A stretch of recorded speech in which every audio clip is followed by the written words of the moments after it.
Good evening, everyone. My name is Bob Clark, and I'm the Deputy Director here at the Franklin D. Roosevelt Presidential Library and Museum, and it's my pleasure this evening to welcome you to the Henry A. Wallace Visitor Center for our program tonight. A couple of housekeeping matters. The first housekeeping matter is I want everybody to reach into their pockets or their purses, and please pull out your cell phone, BlackBerry, whatever else it is you have that rings and buzzes and whistles, and turn it off so that our program isn't disturbed tonight.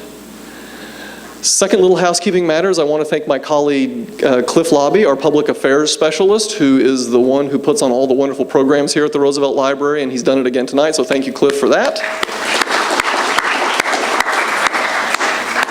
And then just a little order of program. Our speaker tonight is going to visit with you for about 30 to 40 minutes, after which he'll be happy to take some questions, and Cliff will be going around the room with a microphone, so just raise your hand and the speaker will point to you and give Cliff time to get to you. But he'll be happy to answer questions for you, and then afterwards we'll get Mr. Hamilton out to the gift shop, where he'll be happy to sign all of the books that I know that you're going to buy after you hear from him tonight.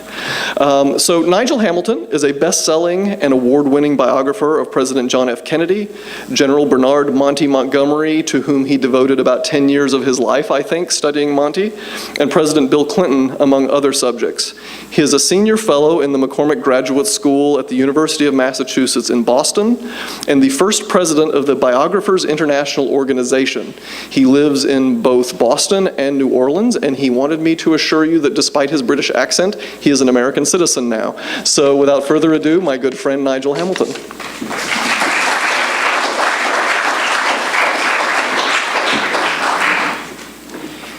Thanks very much, Bob, and for that charming introduction, and apology for my accent.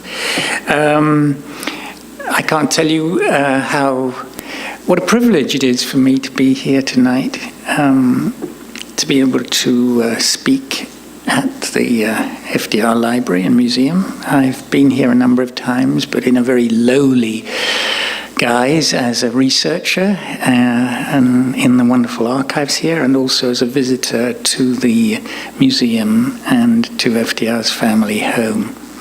So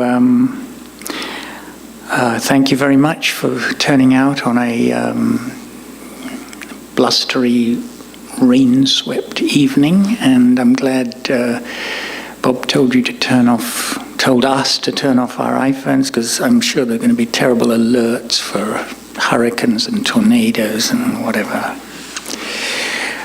No, seriously, I'm here to talk about my new book, The Mantle of Command, FDR at War, 1941 to 1942. 72 years ago this summer, on June the 19th, 1942, the Prime Minister of Great Britain flew up to this very place, Hyde Park, for the first time.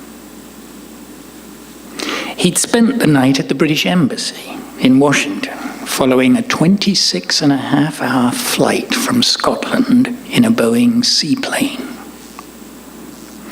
At the embassy, he'd seen the Chief of Staff of the United States Army, General George Marshall, and had thereby triggered one of the greatest yet least understood crises of the war. A crisis that is at the heart of my new book. It is the moment when the United States Secretary of War, Henry Stimson, and the U.S. Joint Chiefs of Staff, General Marshall, Admiral King, General Arnold, and all the top War Department staff and Navy Department admirals put pressure, maximum pressure, on the President to order a cross-channel invasion of northern France, the so-called Second Front, that very year, 1942. It was also a moment when, simultaneously, the military forces of the British Empire finally collapse, leading to the shameful surrender of Tobruk to Erwin Rommel, and the likelihood arises that the entire Mediterranean will fall to Hitler's legions. How the president dealt with that crisis, with a crestfallen Churchill, but also with an entire US War Department bent on mass American suicide on the beaches of northern France in 1942, is the seminal battle royal in this new book. A crisis that has been largely misunderstood by historians, in a presidency with regard to FDR's constitutional role as Commander-in-Chief of the Armed Forces of the United States, that has not only been largely misinterpreted, but I think grievously underappreciated. So, ladies and gentlemen, let me start by saying my fervent hope in publishing The Mantle of Command is to change the way we think about FDR as Commander-in-Chief in World War II. Let me explain. After World War II, all the surviving generals and admirals, MacArthur, Marshall, Admiral King, General of the Air Force Hap Arnold, Admiral Leahy, the Secretary of War, Colonel Stimson, all wrote their memoirs recording how they won the war, or had authorized biographies written to record their achievements. And among America's allies, it was the same. Most notably, Winston Spencer Churchill, who, having lost his prime ministership in the 1945 election, proceeded to write a 6-volume account about how he had won, or masterminded the winning of, the war. A multi-volume magisterial epic composed with the assistance of a veritable army of staffers a book that won not only, or a series of books that won not only the Nobel Prize for Literature, but as one wit remarked, won the Second World War a second time. And perhaps more importantly for Churchill, helped Winston Churchill win the prime ministership back for a second term. Now, in America, President Roosevelt fully intended to write his own account of World War II once the conflict was over. In fact, as the clouds of war darkened in the summer of 1941, he actually began doing so, recording his trip to meet Winston Churchill in secret off the coast of Newfoundland, aboard 2 battleships, the USS Augusta and HMS Prince of Wales. But the press of his responsibilities as President and Commander-in-Chief of the Armed Forces of the United States made it impossible, after Pearl Harbor, to continue his account. And on April the 12th, 1945, only 3 weeks before the unconditional surrender of the German armies in Europe, and 4 months before the capitulation of Japan, he died. He was therefore unable to give his side of the story of the terrible conflict, a story which inevitably was then told by others. In the historiographical field, Roosevelt's own perspective thus went unrecorded and unappreciated. Oh, there were many books written about the president as politician, the president as father of the New Deal, the president as statesman, as diplomat, the president as forester, as stamp collector. But no one stepped forward to record the story of FDR as Commander-in-Chief from his perspective.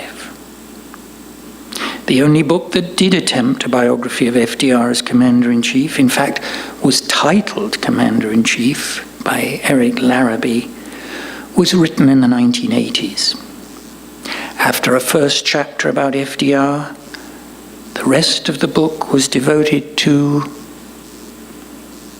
his generals and admirals, Marshall, King, Arnold, Vandergrift, MacArthur, Nimitz, Eisenhower, Stilwell, LeMay, one by one. We readers, and I count myself among them, thus grew up with a picture of FDR as a great president, but one who largely left the direction of the military prosecution of the war to his capable admirals, generals, and Navy and War secretaries. In the 6-volume autobiography written by Winston Churchill, moreover, the president is portrayed as marvelously avuncular, generous, and understanding as a figure. A man who is persuaded by the British Prime Minister to do the right thing, namely, to give Churchill the munitions, the arms, the ships and tanks and men he, Churchill, needs to win the war. After all, Churchill was a born soldier, a direct descendant of the great general, the Duke of Marlborough, a trained officer who'd served in battle since the end of the 19th century, in Cuba, in Afghanistan, in the Sudan, in South Africa, in the trenches of World War I. A political leader, moreover, who prided himself on being a great military strategist, despite the tragedy of the Dardanelles that had destroyed his reputation in 1915. A man who knew war, in other words, to his fingertips, and who saw himself as the obvious man to direct Allied war strategy and operations once the Japanese declared war on America on December the 7th, 1941, and Hitler 4 days later followed suit. I'm sure you know the famous anecdote when, and it's apparently a true story, when Churchill composed a telegram to the President of the United States saying he was going to come and more or less direct the war from Washington.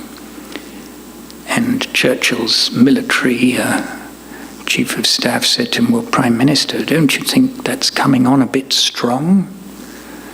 And Churchill said, "Good Lord, no. I know in the past we used the niceties of English, but that was when we were courting the Americans. Now they are in the harem. We can talk differently." Well, when I began research for the Mantle of Command, I didn't intend to contest Churchill's view of President Roosevelt or the many accounts written by his generals from MacArthur to Marshall, King to Arnold, Eisenhower to Patton. But I will say this, I was, which every biographer and historian should be, shall we say, skeptical. A commander-in-chief of the armed forces of the United States who largely left the direction of the war, the greatest conflagration in human history, to his generals? A commander-in-chief of the armed forces of the United States who largely let a foreign prime minister lay down the military strategy? Now, I had a somewhat unusual vantage point as an historian. I'd gotten to know Field Marshal Montgomery, Monty, the commander-in-chief of the American, British, and Canadian forces in the D-Day landings, quite intimately when I was a student, and afterwards as a young man. Monty had even taken me to Chartwell, to meet Winston Churchill at his home, and I had spent an entire weekend there with the former Prime Minister. In fact, I think I'm the last person outside the Churchill family to do so. Churchill had been Monty's boss in World War II as Prime Minister and Minister of Defense. About Churchill as the great leader who rallied his nation after Dunkirk and became a symbol of courageous opposition to Hitler, Monty would wax lyrical. But Churchill as the quasi-commander-in-chief of British Armed Forces, about that aspect, Monty was far less complimentary.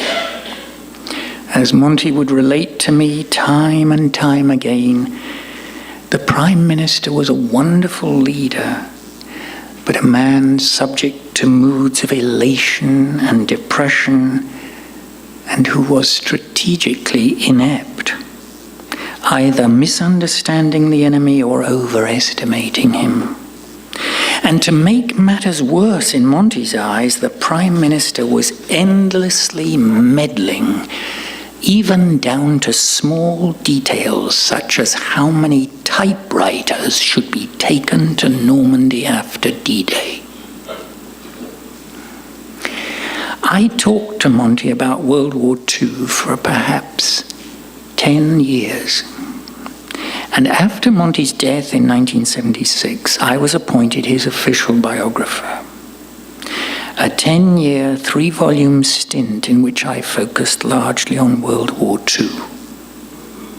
To my own surprise, I found Monty's skepticism about Churchill as a commander-in-chief was largely seconded by the historical evidence I found, and by the many hundreds of interviews with Monty's and Churchill's contemporaries that I conducted over those 10 years in Britain and here in the United States. That said, 10 years in the trenches of World War II historiography was enough for me. And when I moved to the United States in 1988, I put aside military history to concentrate on presidential history and biography. For the next 20 years, I taught and wrote books about presidents Kennedy and President Clinton, and then a history of the last 12 chief executives, American Caesars, and then a history, the American Caesars, which records the lives of our presidents from FDR to George W. Bush. But it was when researching the chapter on FDR, the first chapter for that work, American Caesars, that I became puzzled by the absence of a book about FDR as commander-in-chief in World War II. And I decided, in the end, rightly or wrongly, I must write one. The Mantle of Command is the result, or the first part of the result, because there are going to be 2 books, I promise, only 2. What does the Mantle of Command tell us that we didn't know, you'll ask? And how does its version of World War II differ from the one contained in Winston Churchill's 6 volumes, The Second World War? Well, perhaps the most important thing, I think, is that we see Franklin Roosevelt, not Winston Churchill, taking the reins of leadership of the Western Allies, and after Pearl Harbor, dictating the course, the military course of World War II on a global scale. It is the President, as US Commander-in-Chief, who asserts America's policy of Germany first, not Japan first. It is the President, as US Commander-in-Chief, who saves Australia by sending American Army, Air Force, and Naval forces there. It is the President, as US Commander-in-Chief, who takes responsibility and gradually wrests from the Japanese the initiative in the Pacific, first in ordering the Doolittle raid, then authorizing the great naval ambush of the Japanese fleet of aircraft carriers at Midway. It is the President, as US Commander-in-Chief, not Winston Churchill, who saves the British in the Far East after the fall of Singapore, Malaya, and Burma. It is the President, as US Commander-in-Chief, who here at Hyde Park, and then on his return to the White House, again saves the British in the summer of 1942, 7 months after Pearl Harbor, following the abject British surrender of Tobruk. 33,000 men surrendering without a fight. And above all, it is the President, as Commander-in-Chief, who overrules his own Joint Chiefs of Staff, and despite a near mutiny at the War Department in Washington, where the Secretary of War and all the top generals want to mount a suicidal cross-channel invasion that year, it is the President who insists they carry out instead his great pet scheme, which he'd been hatching since the previous year, an American landing in northwest Africa, Torch, which stunned Hitler and turned the tide of war in Europe. This is not quite how the generals told the story, and it is not how Winston Churchill painted the first year of war after Pearl Harbor. For the generals, the story of their opposition to Roosevelt's scheme and their insistence on mass suicide in 1942 was best forgotten, airbrushed out of history. For Churchill, the episode was included, but only to point out the brilliance of his own Churchillian strategy. The President is thus painted in Churchill's volumes as following a strategy of which Churchill is or sees himself as architect. But the truth is, Churchill's account, though beautifully written with the help of his veritable army of aides, was profoundly misleading. In fact, in truth, it was always the President who was in charge, who laid down the strategy and saw that it was carried out both by his generals and his allies, including Winston Churchill. The true story, moreover, is actually very moving. The President might tease Winston, and he did press Churchill to the point of resignation over Churchill's refusal to grant Indians self-government so that they would join in the fight against Japan instead of joining the Japanese, as tens of thousands of Indians offered to do after surrendering at Singapore. But the President never humiliated or rode roughshod over the little Prime Minister with the big heart and courageous spirit. And to me, that is one of the many wonderful things that emerge in this veritable saga. Roosevelt's willingness to see the best in people, even when having to overrule them.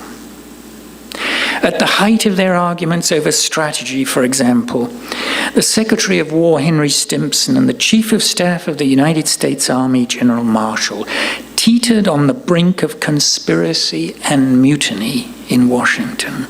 So determined were they to carry out their plans for a suicidal second front in 1942, and so much did they oppose the President's preference for Operation Torch, the invasion of Northwest Africa, where there were only 180 Germans, and where American forces could build up, as the President visualized, an impregnable base from which to learn the dark arts of modern war and threaten to invade southern Europe. Secretary Stimson actually bet the President of the United States, his own president, that the torch invasion would fail. He even asked General Marshall, if Marshall were made dictator of America, whether he, Marshall, would stop the torch invasion from going ahead. And Marshall said he would, but mercifully balked at publicly opposing the commander-in-chief. What is different then about the mantle of command is that we see President Roosevelt for the first time, I think, close up in his role as US Commander-in-Chief, not meddling in his subordinates' administrative domains as Hitler did or Churchill did with his British staff, but taking and holding the reins of war as he wanted it to be prosecuted. Moreover, asserting a military strategy, even in opposition to his own generals, that would ensure the United States would win the war, not lose it, while also saving the British in their travails as they lurched in that fatal year 1942 from crisis to crisis, defeat to defeat. Running through that story, though, is another one, namely the president as a leader who, if war should come to the United States, as it did on December the 7th, 1941, would wage it as a moral endeavor, not merely in self-defense. I've started the book, therefore, before Pearl Harbor, when the president leaves Washington on a secret journey pretending to go fishing, but instead transferring off Martha's Vineyard to a moored American battleship or heavy cruiser, the USS Augusta, and going to meet Winston Churchill at a new American naval base off the coast of Newfoundland. Not to decide on a declaration of war as Winston Churchill hoped, but to set down in writing, in a document the whole world would be able to read, the moral objectives of the democracies in opposing Nazi tyranny.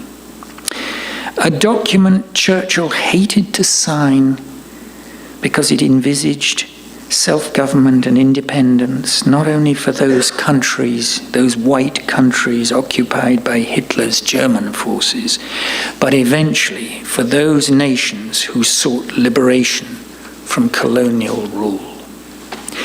The Atlantic Charter, as it was named, marked a true milestone in the history of modern civilization. And for Roosevelt, it wasn't merely to be a matter of words as it was for Churchill.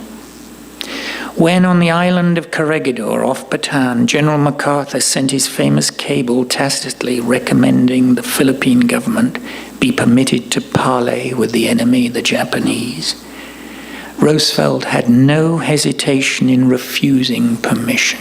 No. For what Roosevelt wanted as President of the United States was to show the world that US troops were in the Philippines not to oppress the people of the Philippines, but to defend them from becoming vassals of the Japanese until independence was granted in accordance with the Tidings-McDuffie Act of Congress that had been made in 1934 and was slated to take place in 1946. It is Roosevelt's moral imperative, in other words, that is the thread running through his direction of the war. It is a different thread from Churchill's, for Churchill had shown enormous courage as Prime Minister in 1940 when France fell, but had no vision of the future other than to hang on to civilized behavior and what the British Empire had conquered or controlled from Egypt to India, Burma, Malaya, and Singapore. The difference between the two leaders was thus far, far more pronounced in this first chapter of global war than Churchill was willing to record in his account. How the president managed his awkward allies, thus a vital theme running through the Mantle of Command.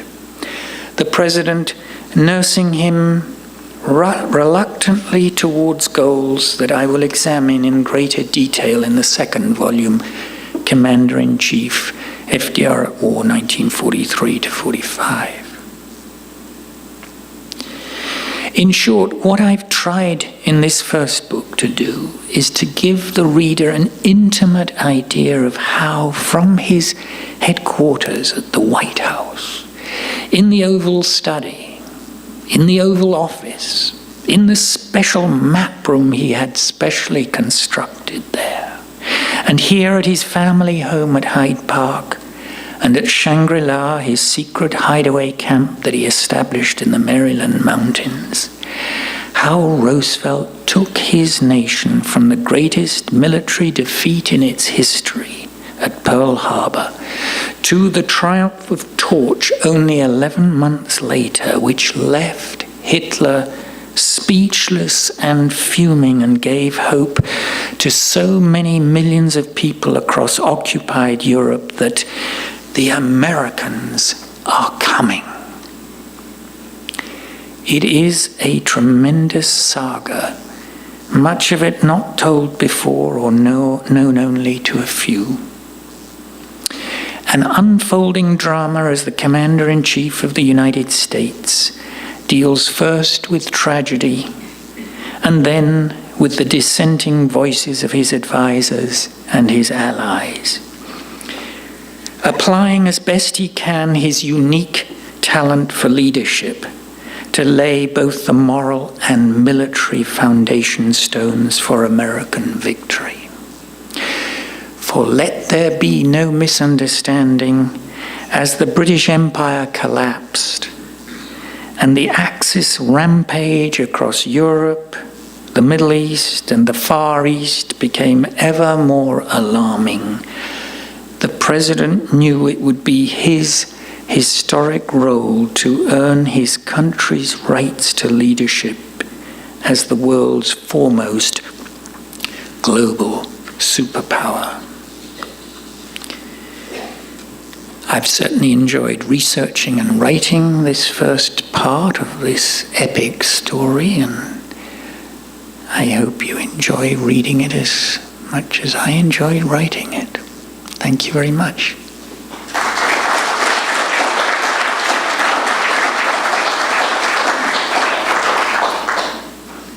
I'd be very happy to take questions.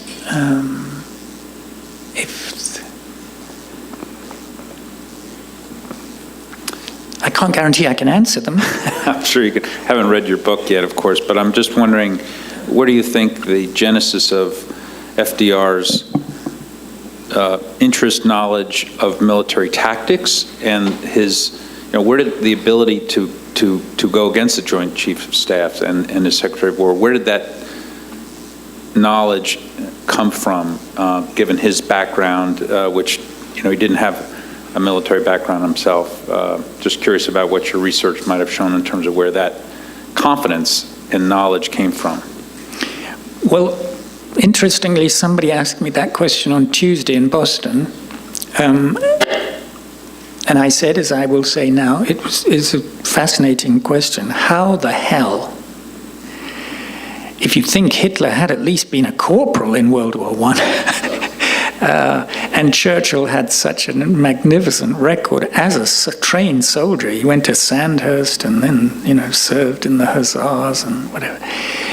How is it possible that the United States president should have had such a confident vision, not only of how he wanted to conduct the war, so to speak, politically in terms of his allies and creating the United Nations, after all, which he did immediately after Pearl Harbor. But how did he have that confidence to move his generals and admirals along a more likely path to victory than the suicide they were pressing him to commit. And I'm happy to say that there are a number of reasons I would give, but one tiny little extra bonus I received today in the research room of the FDR Library in an unpublished autobiography by his FDR's naval aide, Captain John McCrae. And later in the war, I think in 43, it could have been 44, McCrae is talking to the president, and the president starts telling him about how when he grew up, he was a rather lonely kid. He read a lot. He devoured the works of naval historians like Admiral Mahan, and collected or made ship models. And as he told Captain McCrae, he said, I wanted to go to naval college. My mother, who is a very strong character, said, under no circumstances, and put the kibosh on the notion. And that was the first time I'd heard that story, but I did in my research come across a mention that during World War I, when he was Assistant Secretary of the Navy, which probably goes closer to your point, he became frustrated that he was sitting in Washington doing all this administration, and he did ask if he could join the United States Navy. And as he was 34 and had numerous children, I'm not sure that he was really acceptable. But I mean, it gives you some idea of his love of the Navy. And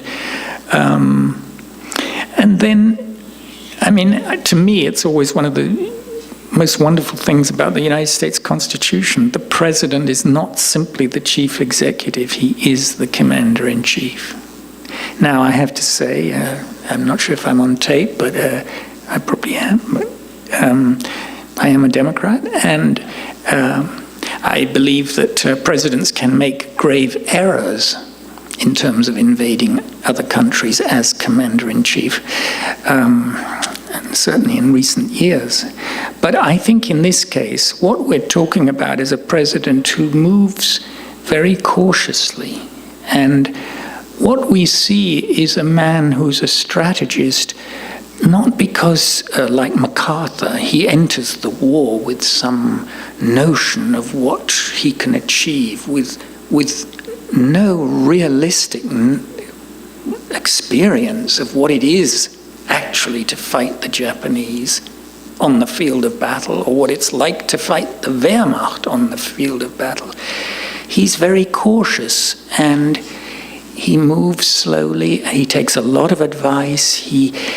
People hated it, but he has these sort of emissaries, his own sons, but also people he's known for years, people he trusts. He sends around the world to the battlefield. And the most important thing is he listens to them. Now, they give him unofficial accounts, people in the State Department are furious. It's all anecdotal. Scholars hate the idea.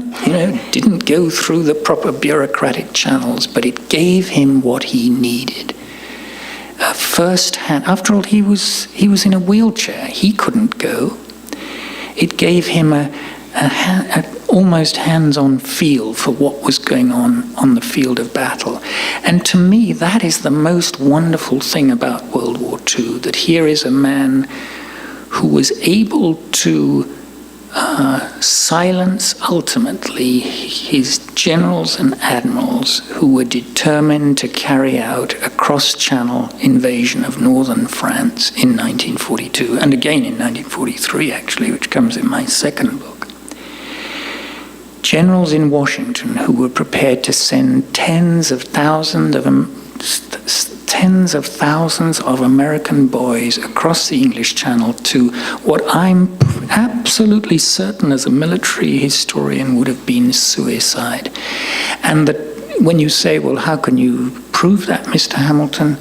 I can tell you I spent a number of years writing about World War II, and a central episode in my biography of Field Marshal Montgomery was a mini version of D-Day that took place in the summer of 1942, the very year when Marshall and King and Arnold and Secretary Stimson were pressing for a cross-channel invasion.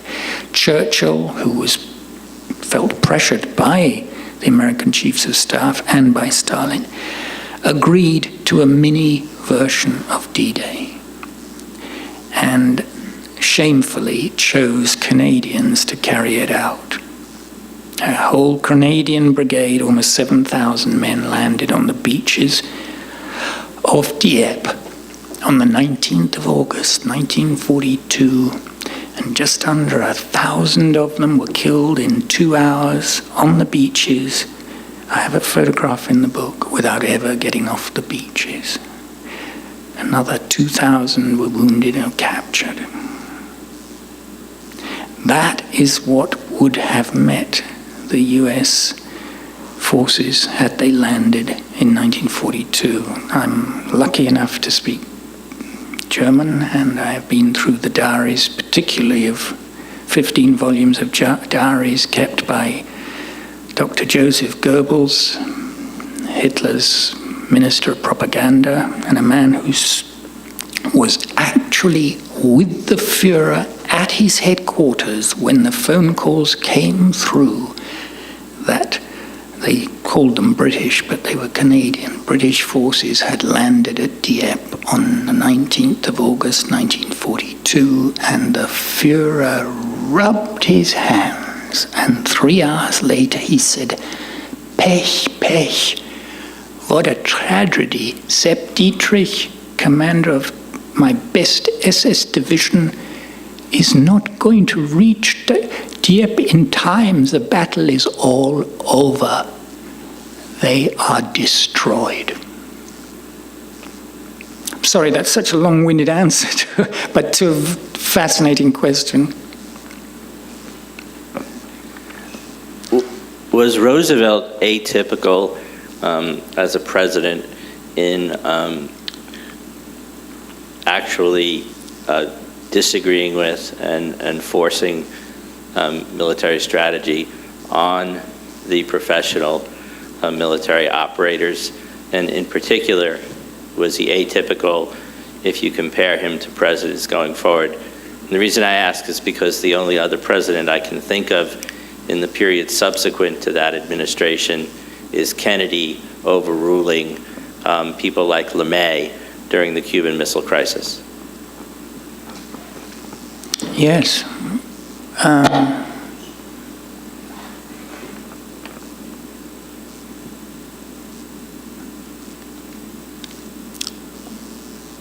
I did write this book, American Caesars, chapter by chapter, looking at the different presidents, but I'd be hard put to give a better example than Kennedy's. Again, a president who is skeptical about what he is being told by his generals. And I think I'd come back to what I said earlier. It seems to me one of the unique, I don't know that it's unique, but certainly one of the miracles of the United States Constitution, that the president is not only the chief executive, but the commander-in-chief. And if he feels it's wrong, and usually the president, most presidents, I mean, I know Richard Nixon was threatening to use atomic bombs on the North Vietnamese, but most presidents in their saner moments are concerned with saving or reducing the loss of life. And I think it's totally right that they should be in ultimate command of the armed forces rather than countries as in Nazi Germany, where the Führer can decide and can, I mean, to me, one of the most vexing questions, and I've studied in Germany, I just still can't get my head around the fact that the Germans went on fighting to the last day of the war. I mean, my father landed on D-Day as the youngest infantry battalion commander in the British Army, fought all the way through France, Holland, and on the last day of the war, as the Germans surrendered, the soldiers were told to throw their weapons, their rifles, onto a sort of weapons heap, and the German just pulled out the pin from his grenade and killed my father's driver beside him, and my father lost his hearing in one ear. I mean,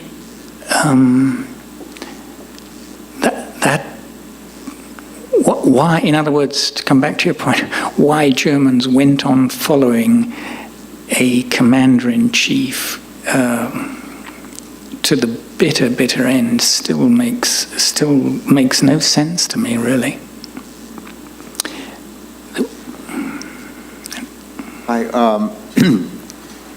By the way, your book is already in circulation in libraries, so although it's one less sale for you. Oh, yeah, but it was sold to the library. Right, that's true. I'd like just to know how long it took you to write it. What accounts, in your view as a historian, of Churchill's obtuseness with respect to colonialization and the end of colonialization? And also, I was struck by the fact that Hitler declared war on the U.S. thinking that would drive the U.S. to attack Japan and give him a free hand. No. Sorry, sir. Hitler didn't declare war before Pearl Harbor. After Pearl Harbor. After Pearl Harbor. He thought the U.S. would be fixated on the Pacific. Exactly, yeah. Well, what about the Japanese? Would they have thought that the U.S. would be fixated on Germany once he declared war? And wouldn't that have resulted in the Japanese continuing their thrust in Southwest Asia rather than the disaster at Midway? If you follow my reasoning. No. Well, they tried to intercept the U.S. destroy the U.S. fleet, finish off the U.S. fleet at Midway, instead of continuing with their very successful campaign in Borneo and Port Moresby and possibly northern Australia. China. Wouldn't they have reasoned that once Hitler had declared war on the U.S., that the U.S. would be more concerned with Germany than Japan? Theoretically, possibly, but I've never seen any evidence of that. I think they acted out of... not me. I think they acted purely out of Japanese motives, and they put pressure on the Germans as we were decoding their signals, and they were putting pressure on the Germans to declare war on the United States. But they knew very well that Hitler did not have to. I go into that in this book. I mean, it's one of the things I think it's one of the, people say Hitler's greatest mistake in World War II was to invade Russia in Operation Barbarossa instead of finishing off Britain. But I think his greatest mistake was to declare war on the United States. I think it's seriously arguable whether Congress, at a moment of such panic and disaster at Pearl Harbor, I don't know that Congress would have willingly declared war on Germany. Germany hadn't attacked the United States at that point. There wasn't a casus belli. So I think it was a huge miscalculation on Hitler's part, and I don't think the Japanese were in a position to count on Hitler making that choice, because he didn't have to under the Axis Pact. If the United States didn't attack Germany and the United States hadn't attacked Germany, Hitler was under no obligation under the pact to declare war on the United States. I don't know if that answers your question, but...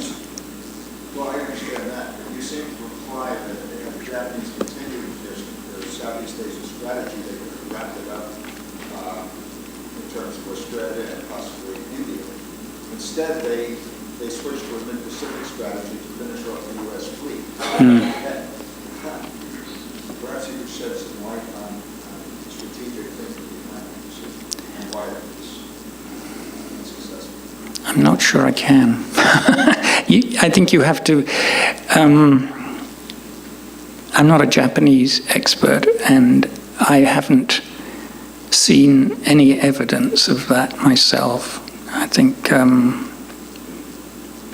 I think they felt that they should, if war was going to come from their point of view, inevitably, because we were cutting off oil supplies to them, they must start with a bang and do both things. They must attack the main American fleet at Hawaii, but also move from Indochina into the Southwest Pacific. Not to belabor the point, it just seems that they altered their strategy, winning strategy midstream by going for midway instead of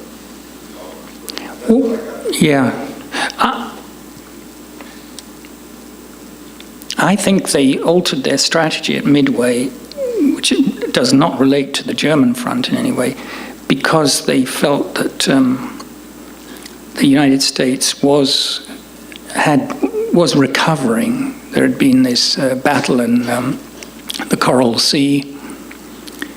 United States Marine flyers were doing better, and that they really had to exclude the danger of Hawaii in the Central Pacific, and they couldn't move on without doing that. And thank goodness we were reading their codes. The president's leadership style, and especially his assertiveness over the military, could that be in part his view of what perhaps could have happened in World War I for the Allies, where it seemed to be that there was deference to the military from the civilian leadership, and this appears to be in contrast to that. Would you comment on that? I'm sure there's a lot of truth in that the President had seen, as Assistant Secretary of the Navy, how, in a sense, beholden the politicians were to the generals in World War I, and that the Western Europe had become simply a battlefield of attrition, mutual attrition. But I'm sure that was really what lay behind, going back to the first gentleman's question, what lay behind his willingness and his confidence in contradicting his generals. And part of the reason the book is a bit long, I think it's 500 pages, is that I wanted to show that, you see the president here at Hyde Park or at the White House or at Shangri-La, you see him using all his political skills as much as his position as commander-in-chief. He never bangs the drum. He doesn't march around like Churchill. He hardly fires anybody. Churchill is constantly appointing the wrong man to the senior position and then having to fire him when he doesn't perform, largely because Churchill tells him to do the wrong thing in terms of strategy. That's not how Franklin Roosevelt operated. And even in this business over the launching of Torch, he's incredibly patient with his generals because he knows that ultimately they are the heads of their respective forces. It is their personalities and their leadership that has to make the battles on the battlefield work. And he has to sort of ginger them along. He has to gradually persuade them to his own way of thinking. So even the word assertive that you used doesn't quite get the way he operated. But of course, having said that, I think it's one of the reasons why he's been so underappreciated, because when the generals and admirals came to rate their accounts about how they won the war, they say, well, we never saw the president. You know, the fact that weeks might go by and the president not summon them to the White House because he wanted them to understand that he would make the decision, not them, over strategy, you know, often eluded them. So they felt, you know, he wasn't